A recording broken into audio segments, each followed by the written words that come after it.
প্রিয় ছাত্রছাত্রী, আরো একবার তোমাদের সঙ্গে আজকে সহজ ই স্টাডিতে বাংলা ক্লাস নিয়ে আলোচনা করব।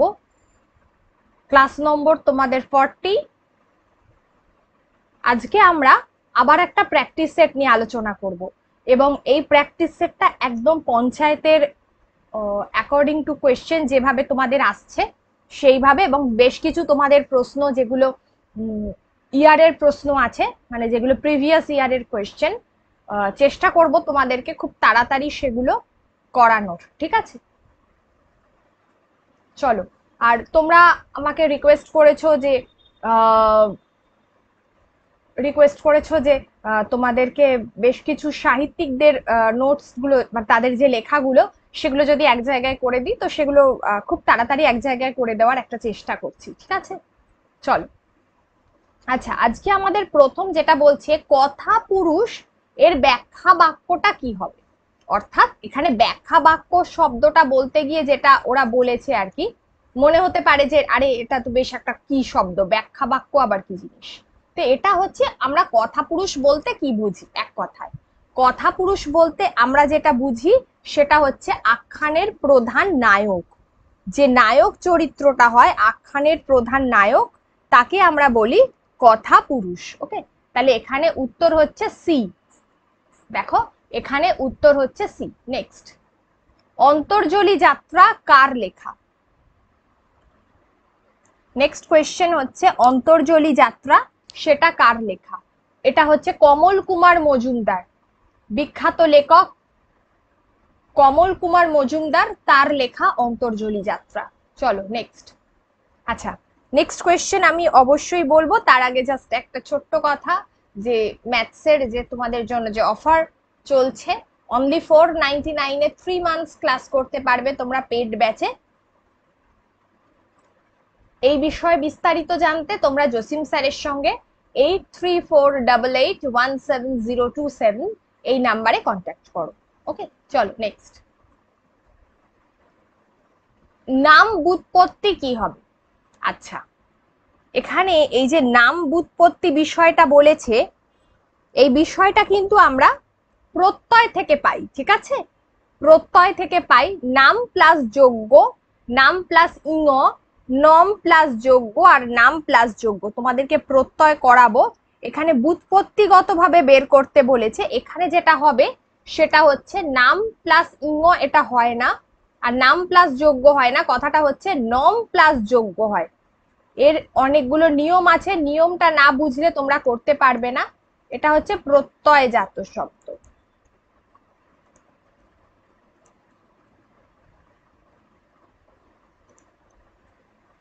ব্যুৎপত্তিগত ভাবে নামকে যদি আমরা প্রত্যয় করি তাহলে আমরা কি পাবো। প্রত্যয়টা কি, ধাতু প্লাস ধাতু অথবা শব্দ, তার সঙ্গে কি হচ্ছে প্রত্যয় যুক্ত হচ্ছে। এই যে এইগুলো হচ্ছে প্রত্যয়, যেমন এই যে প্রত্যয়টা যুক্ত হচ্ছে দিয়ে একটা নতুন শব্দ তৈরি করছে।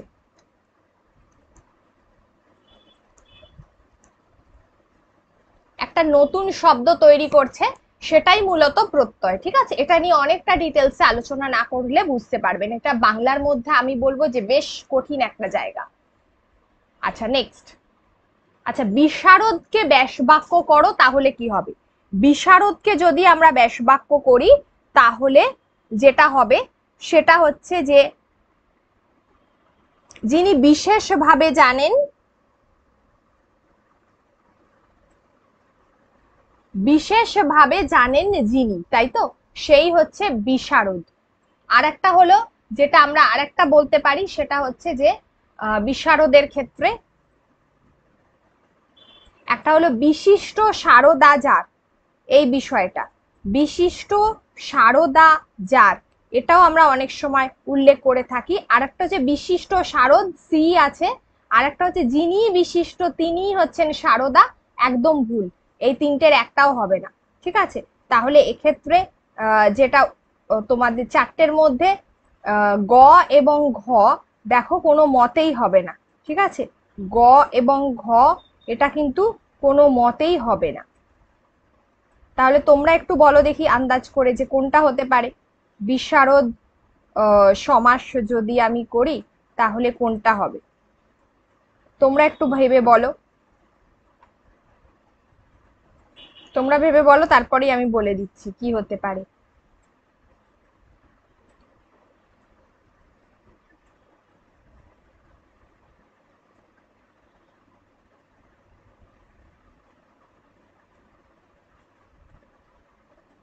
যিনি বিশেষভাবে জানেন, তাই তো? বিশেষভাবে জানেন যিনি,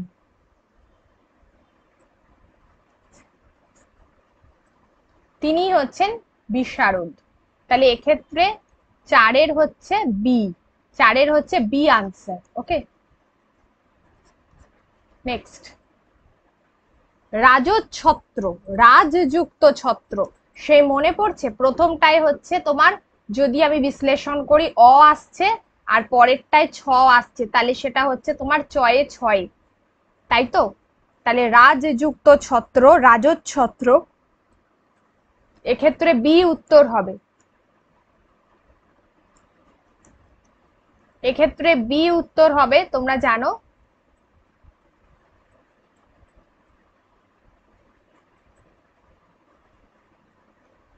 আচ্ছা, এক্ষেত্রে যেটা করো, দুটো তো একই অপশন দিয়ে দিয়েছে, তাহলে এক্ষেত্রে প্রথমটা রাজা করে দাও।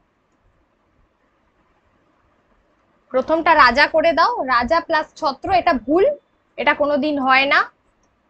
সি এরটাও হবে না আর পরেরটাও হবে না। নেক্সট, ছয়েরটা দ্বিগু সমাসের উদাহরণ। দ্বিগু মানে কি? একটা সংখ্যার ব্যাপার থাকবে, তাই তো? তাহলে পঞ্চা আননের সমাহার, পঞ্চানন, পঞ্চ আনন যাহার, পঞ্চরূপ আনন আর পঞ্চ আনন রূপ। তাহলে এক কথায় আমরা কি বলবো? দ্বিগু সমাসের উদাহরণ কি হবে? এখানে যদি আমরা বলি সব থেকে পারফেক্ট আনসার হবে, দেখো আমরা করিয়েছি যে আমরা জানি যে দ্বিগু সমাসে অলওয়েজ এই সমাহার শব্দটা আসে, তাই জন্য এক্ষেত্রে আমাদের উত্তর হবে পঞ্চা আননের সমাহার। পঞ্চা আননের সমাহার, এটা আমাদের একদম পারফেক্ট আনসার। ওকে, নেক্সট। কথাযুক্ত উপকথন কি হবে? কথাপকথন, কথোপকথন, কথোপকথন, কথা উপকথন। আচ্ছা, এক্ষেত্রে কথাপকথন হয় না, কাটা। কথোপকথন স্পেলিং দু রকম দিয়েছে, বি আর সি, যার মধ্যে এইটা হচ্ছে কারেক্ট হবে। বি হচ্ছে কারেক্ট আনসার। ওকে, সি এর স্পেলিংটা মিস্টেক আছে, তাই জন্য এটা ভুল, আর ডি এরটাও হবে না। তাহলে এক্ষেত্রে 7B হচ্ছে আনসার। 7B হলো আনসার। ওকে, নেক্সট। একটি উত্তম পুরুষের উদাহরণ দাও। আচ্ছা, একটা জিনিস দেখে রাখো, পুরুষ হলো তিন প্রকার। একটা উত্তম পুরুষ, একটা হচ্ছে মধ্যম পুরুষ, একটা হলো প্রথম পুরুষ, রাইট? তাহলে আমি, আমরা, আমাদের, আমি, আমরা, আমাদের, এগুলো বোঝালে কি হবে? সেটা হচ্ছে তোমার উত্তম পুরুষ। তুমি, তোমরা, তোমাদের, এগুলো হলো মধ্যম পুরুষ। আর প্রথম পুরুষ হচ্ছে সে, তাহারা। আচ্ছা, তাহাদিগকে, এই, এটা, এটা, এইগুলো হচ্ছে তোমার প্রথম পুরুষ, যেটা আমরা ইট শব্দটা ব্যবহার করতে গিয়ে ব্যবহার করি। তাহলে উত্তম পুরুষ এখানে কোনটা হবে? আমরা, তাই তো? 8 হচ্ছে সি, দেখো, আমি থেকে আমরা, আমাদের, এইগুলো হচ্ছে, তাহলে আমাকে, এগুলো হচ্ছে সব উত্তম পুরুষ। ওকে, 8টা। নেক্সট, তথই বচ, সন্ধি বিচ্ছেদ, এটা তোমাদের আমি করিয়েছিলাম। তথাযুক্ত এ বচ, সেটাই হলো তথই বচ। আচ্ছা, এখানে একটা জিনিস করো, এখানে একটার নিচে হসন্ত দাও, তাহলে বিষয়টা রাখবে ঠিক। তাহলে তথাযুক্ত এ বচ, তাহলে এখানে উত্তর হবে ঘ। 9 হচ্ছে ঘ, তাই তো? 9টা হলো ঘ, তথই বচ, তথা যুক্ত এ বচ, তাহলে সেটা হবে তথৈ বচু। নেক্সট, সুর এবং সুর এই শব্দটির অর্থ কি হবে? আচ্ছা, এখানে সুর আর সুর দুটো স্পেলিং দিয়েছে। প্রথমটা যেটা দিয়েছে সুর, এই যে দন্তের শয় দীর্ঘ র, এই সুর, আর দ্বিতীয়টা দিয়েছে এই সুর। তাহলে প্রথম অপশানে কি বলছে? সুর হলো স্বর এবং দেবতা, ঠিক আছে, তো এখানে ওই সুর তো নয়। দ্বিতীয় অপশান বলছে দেবতা এবং হচ্ছে বীর, এটা বলেছে, ঠিক আছে।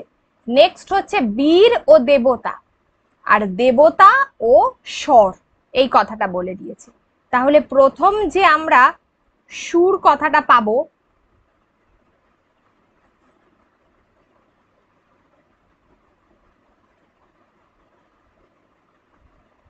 তাহলে প্রথম যে আমরা সুর কথাটা পাচ্ছি সেটা হচ্ছে কি হবে?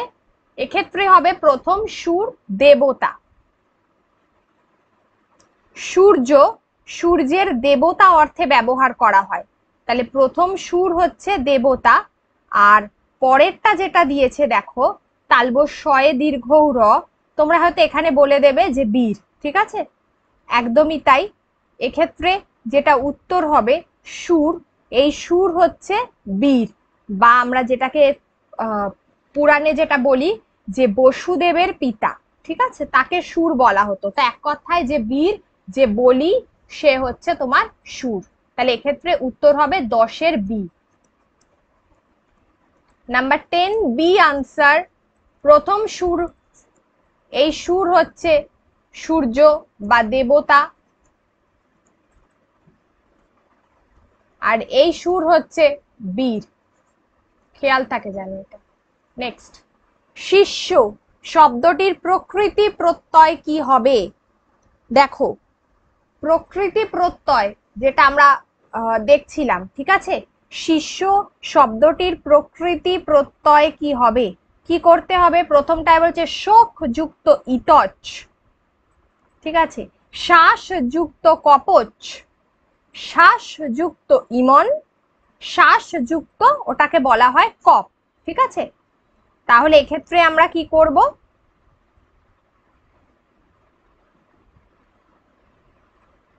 আচ্ছা, এক্ষেত্রে আমরা যেটা করব সেটা হচ্ছে যে এক্ষেত্রে আমরা কি করব, যে আগে দেখব যে কোন নিয়মটা এক্ষেত্রে প্রযোজ্য, ঠিক আছে, কোন নিয়মটা এক্ষেত্রে প্রযোজ্য।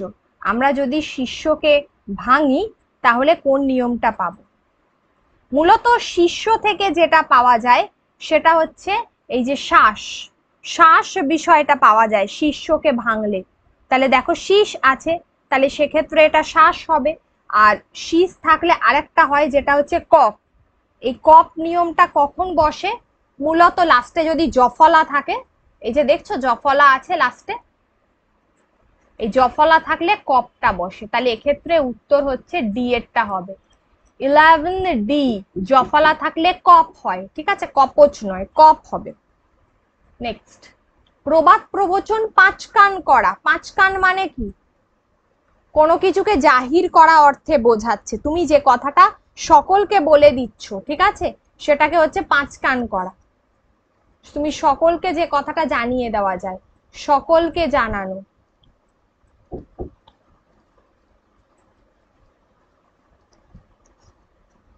সেটা হচ্ছে 5 কান করা। নেক্সট, কাহারও মুহূর্ত বিলম্ব সয় না, এটি কোন বাচ্যের উদাহরণ? কাহারও মুহূর্ত বিলম্ব সয় না। আচ্ছা, এখানে বলেছে বাচ্য, মনে আছে তো? বাচ্যতে কিন্তু কর্তৃবাচ্য হবে, কর্মবাচ্য হবে, ভাববাচ্য হবে, আর একটা কর্ম কর্তৃবাচ্য হবে, তাই তো? তাহলে কাহারও বিলম্ব সয় না, তাহলে এটা কোন বাচ্য হবে? মূলত এটা হচ্ছে কেউ এক মুহূর্ত বিলম্ব করে না, তাহলে সেটা হবে কর্তৃবাচ্য। আর কাহারও মুহূর্ত বিলম্ব সয় না, সেটা হবে ভাববাচ্য। তাহলে 13 আনসার হলো সি। 13, আনসার হচ্ছে সি। নেক্সট, পরোক্ষ উক্তিতে কোন ক্ষেত্রে ক্রিয়ার কাল অপরিবর্তিত থাকে? পরোক্ষ উক্তিতেও ক্রিয়ার কালটা অপরিবর্তিত। পরোক্ষ উক্তি মানে যেটাকে আমরা ইনডিরেক্ট বলছি। ধরো আমি বাড়ি যাব, তাহলে আমি বলছি যে আমি বাড়ি যাব, এই যে কথাটা, এটা হলো পরোক্ষ উক্তি, তাই তো? তাহলে এক্ষেত্রে কি হবে? এক্ষেত্রে উত্তর হবে চিরন্তন সত্যের বর্ণনায়। একদম, দেখো আমরা যখন দেখি যে ক্রিয়ার কাল সূর্য পূর্ব দিকে ওঠে, তো এইটার আর কোনো ক্রিয়ার কাল আমরা কিন্তু চেঞ্জ করতে পারি না। এটা চিরন্তন সত্য, ইটারনাল ট্রুথ, এখানে কিছু বদলায় না। নেক্সট, শুদ্ধ বানান, এই ক্রিয়ার কাল এগুলো আমি করাবো ধীরে ধীরে, ঠিক আছে? তোমাদেরকে বোধহয় করিয়েছিলাম অল্প, আবার করাবো। শুদ্ধ বানান নির্দেশ করো, কারণ এগুলো ডিটেল ব্যাকরণের ক্লাস না করলে কোনো মতেই আনসার করে উঠতে পারবেন। আচ্ছা, শুদ্ধ বানান কি হবে? আভ্যন্তরীণ, অভ্যন্তরীণ, অভ্যন্তরীণ আর আভ্যন্তরীণ। আচ্ছা, এক্ষেত্রে প্রথম সি এরটা, এই যে অভ্যন্তরীণ, এই বিষয়টা তো হয়ই না, এটা আমরা জানি খুব ভালো করে। তাহলে এক্ষেত্রে কি হবে?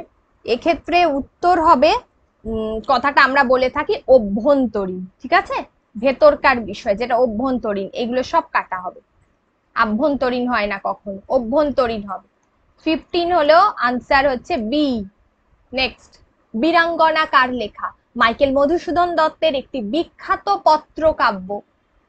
মাইকেল মধুসূদন দত্তের একটি বিখ্যাত পত্রকাব্য, যেখানে প্রত্যেকটা বড় বড় বীর, যেমন ধরো দশরথের স্ত্রী কৈকেয়ী, অথবা নীলধ্বজের স্ত্রী জনা, অথবা তোমার কি বলে শ্রীকৃষ্ণের প্রতি রুক্মিণী, এই প্রত্যেকটা বড় বড় বীরের তাদের স্ত্রীরা তাদের স্বামীদের উদ্দেশ্যে যে কাব্য রচনা করেছেন, সেটা হচ্ছে মানে তাদের প্রতি চিঠি প্রেরণ করেছেন, ঠিক আছে? এই প্রত্যেক বীরের স্ত্রীরা তাদের বীরেদের প্রতি কি হয়েছে? পত্রকাব্য মানে চিঠি প্রেরণ করেছেন, এবং সেটাকে নিয়েই কি কারণে কোথাও তাদের অভিমান যে রয়েছে সেটার পরিপ্রেক্ষিতে, এবং এটাকে নিয়েই মাইকেল মধুসূদন দত্ত একটা পত্রকাব্য রচনা করেছেন, সেটা হচ্ছে বীরাঙ্গনা। ওকে, এটাকে নিয়েই মাইকেল মধুসূদন দত্ত একটি বিখ্যাত পত্রকাব্য, সেটা হচ্ছে বীরাঙ্গনা। আচ্ছা, প্রচ্ছন্ন শব্দের বিপরীত শব্দ কি হবে? প্রচ্ছন্ন শব্দের বিপরীত শব্দ, এগুলো তোমরাই বলবে, বলো। প্রচ্ছন্ন মানে যেটা দেখা যাচ্ছে না, তাই তো, অল্প দেখা যাচ্ছে, তার তাহলে সেটা প্রকট আকারে হয়েছে, তাহলে এক্ষেত্রে প্রকট থেকে প্রচ্ছন্ন। 17 হলো সি, প্রকট থেকে প্রচ্ছন্ন। আপাদমস্তক বলতে কি বোঝায়? এটা একদম সহজ, পা থেকে মাথা পর্যন্ত, এ আমরা সকলে জানি, আর তোমাদেরকেও সমাসে করিয়েছি, অব্যয়ীভাবে করিয়েছি, কর্মধারয়তে করিয়েছি, মনে করে দেখো তো। এটা আপাদমস্তক বলতে এটা এক কথায় প্রকাশেও আছে, পা থেকে মাথা পর্যন্ত, এটা আমরা সবাই বলি। নেক্সট, পরিমিত ব্যয় করে যে, মানে যে অল্প ব্যয় করে, তাকে আমরা কি বলবো? তাকে আমরা কি বলবো? যে পরিমিত ব্যয় করে, তাকে আমরা বলবো মিত ব্যয়ী। যে পরিমিত ব্যয় করে তাকে আমরা বলবো মিত ব্যয়ী, ঠিক আছে? 19 হলো ডি, মানে যে অল্প ব্যয় করে। নেক্সট হচ্ছে মালতীবালা বালিকা বিদ্যালয়, একটি বিখ্যাত কবিতা, মনে পড়ছে? বেণীমাধব, বেণীমাধব তোমার বাড়ি যাব, বেণীমাধব তুমি কি আর আমার কথা ভাবো। তো এই যে বিখ্যাত কবিতা কার লেখা? জয় গোস্বামীর লেখা, তাই তো? মালতীবালা বালিকা বিদ্যালয় বিখ্যাত কবিতা, জয় গোস্বামীর লেখা।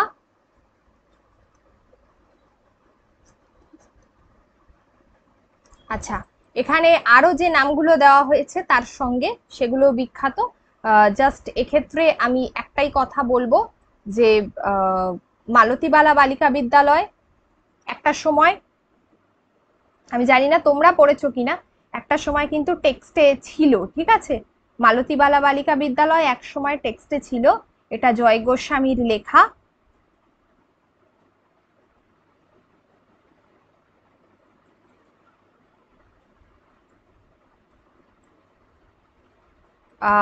এটার যে কাব্যগ্রন্থ ছিল, প্রবাবলি আজ যদি আমাকে জিজ্ঞেস করো, আজ যদি আমাকে জিজ্ঞেস করো, এই কাব্যগ্রন্থ থেকে নেওয়া।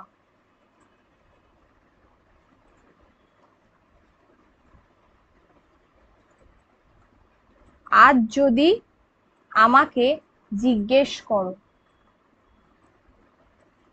এই কাব্যগ্রন্থ থেকে নেওয়া, তোমাদের এই জাতীয় রচনাগুলো ভীষণ আসে পরীক্ষায়, পঞ্চায়েতে দেখে নাও। নেক্সট হচ্ছে ক্রিয়াপদের মূল অংশকে কি বলা হয়? আচ্ছা, ক্রিয়াপদের মূল অংশকে কি বলা হয়? জ্যোতি, উক্তি, ধাতু, প্রকৃতি। ধাতুর সঙ্গে যখন আমরা বিভক্তি যুক্ত করি তবেই সেটা ক্রিয়াপদ হয়, তাই তো? তাহলে এক্ষেত্রে উত্তর হচ্ছে কি হবে? এক্ষেত্রে উত্তর হলো 21C। তাহলে এক্ষেত্রে উত্তর হচ্ছে 21 এরটা সি। মনে আছে আমি ক্রিয়াপদ যখন পড়িয়েছিলাম বলে দিয়েছি যে জ্যোতিও হবে না, উক্তিও হবে না। জ্যোতি চিহ্ন মানে তো তোমরা জানো দাড়ি কমা এগুলো। উক্তি হবে না, প্রকৃতি হবে না, এক্ষেত্রে উত্তর হবে ধাতু।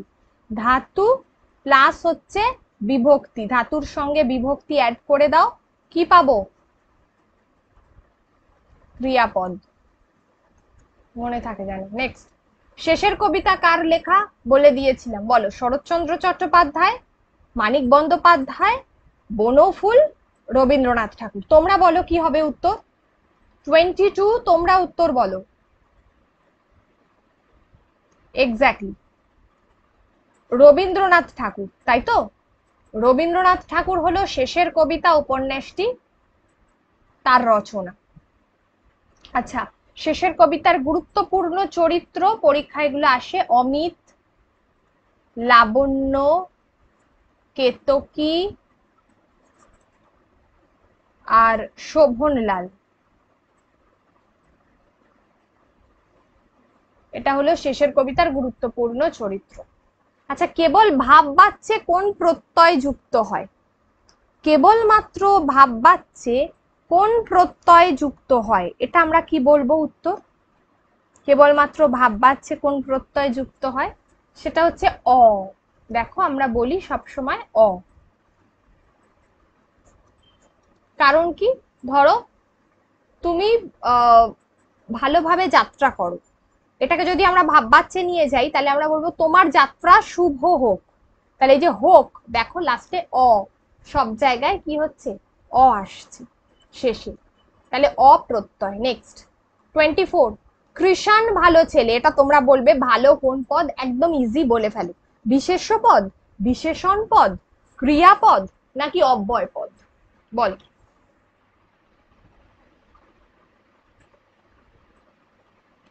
24 আনসার কি হবে? 24 আনসার কি হবে? অবভিয়াসলি 24 আনসার হচ্ছে, এটা হবে বিশেষণ পদ, তাই তো? ভালোটা হচ্ছে বিশেষণ পদ। কাউকে তুমি ভালো বলছো, আচ্ছা বলো তো এটা স্পেসিফিক্যালি কোন ধরনের, সরি এখানে একটা ভালো করে দাও, তো এটা ধরো কোন ধরনের বিশেষণ পদ যদি আমি জিজ্ঞাসা করি তাহলে উত্তর কি হবে? তাহলে উত্তর হবে বিশেষ্যর বিশেষণ, তাই তো? তাহলে উত্তর হবে বিশেষ্যর বিশেষণ। এখানে কৃষাণ বিশেষ্য, তাকে আমি বিশেষিত করছি ভালোর দ্বারা। ওকে, আচ্ছা নেক্সট, আজকের এই যে প্রশ্নটা থাকছে এটা তোমাদের থাকছে হোমওয়ার্ক। ঘটনাটা শুনে রাখো, বাক্যে কোন ক্রিয়া রয়েছে? অকর্মক, যৌগিক, প্রযোজক, মিশ্র। এটা তোমরা আমাকে ভেবে একটু চিন্তা করে বলো, আমি কাল এর উত্তরটা তোমাদেরকে বলে দেবো।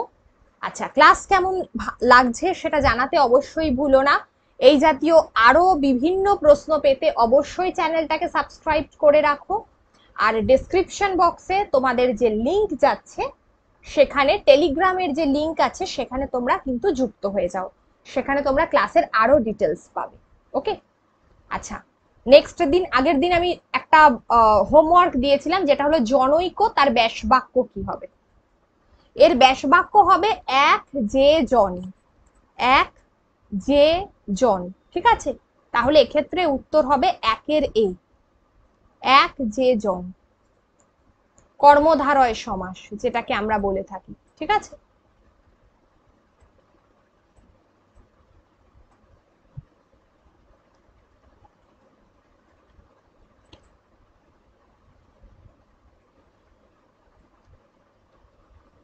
আচ্ছা, জনৈক ব্যাস বাক্য হলো এক যে জন। আচ্ছা চলো, আজকে তাহলে এই পর্যন্ত।